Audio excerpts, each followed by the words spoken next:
Bismillahirrahmanirrahim. Assalamualaikum warahmatullahi wabarakatuh. Alhamdulillah, senang sekali bisa bertemu kembali dengan teman-teman saudaraku soleh-solehah semuanya yang dirahmati Allah Subhanahu wa taala di channel YouTube Mbak Nur Kesuksesan Islami. Saya doakan semoga kamu diberikan segala bentuk kemudahan, kesuksesan, kekayaan, kemuliaan dan kesehatan dari Allah Subhanahu wa taala. Amin amin Allahumma amin.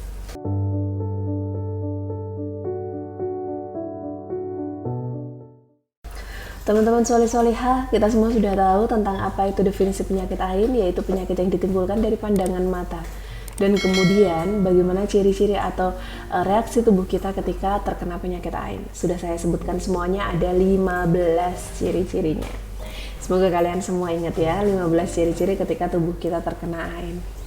Dan hari ini Mbak Nur akan berikan tips bagaimana caranya agar kita terhindar dari penyakit ain ini.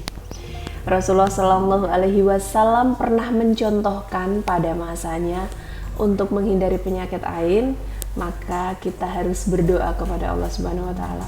Berdoa yang bagaimana Mbak Nur? Mendoakan keberkahan baginya dan senantiasa meminta perlindungan ya pada Allah Subhanahu Wa Taala. Itulah mengapa Mbak Nur selalu mengingatkan ke teman-teman untuk menuliskan komentar saling mendoakan dalam kebaikan di setiap postingannya Mbak Nur. Bahkan Mbak Nur memberikan hadiah jika kalian menulisnya banyak. Supaya apa sih? Supaya yang membaca komentar kalian juga mendoakan yang sama pada kalian semua gitu loh. Salah satunya untuk apa? Untuk mencegah penyakit ain ini.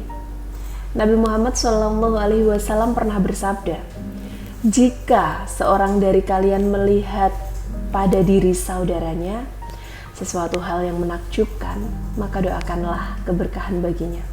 Karena ain itu benar adanya.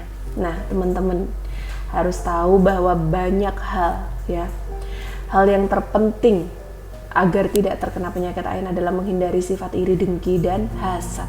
Sebagaimana dalam firman Allah yang tertulis dalam Quran surat An-Nisa ayat 32 yang berbunyi, dan janganlah kamu iri hati terhadap apa yang dikaruniakan Allah kepada sebagian kamu lebih banyak dari sebagian yang lain.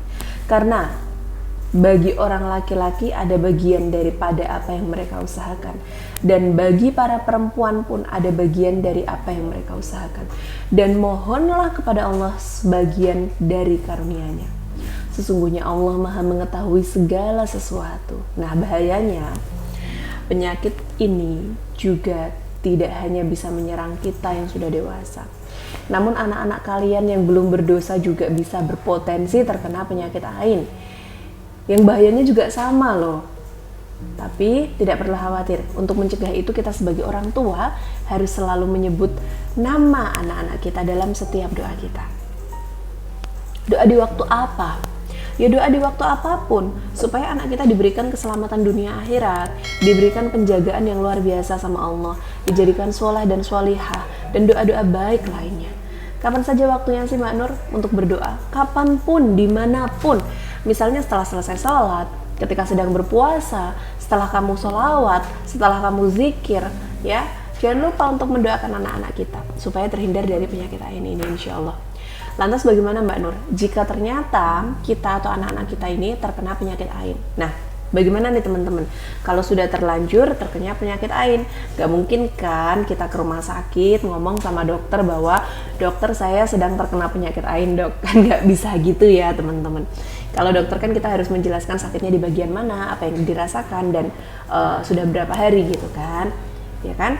Jadi untuk pembahasan tentang bagaimana sih menyembuhkan penyakit ain atau meminta kepada Allah supaya disembuhkan penyakit ain yang kita derita ini akan Mbak Nur bahas dalam video selanjutnya ya teman-teman.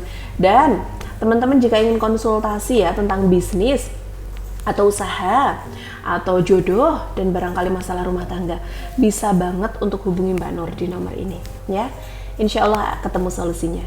Saya Mbak Nur, mari bersama sukses dan berkah di jalan Allah. Wassalamualaikum warahmatullahi wabarakatuh.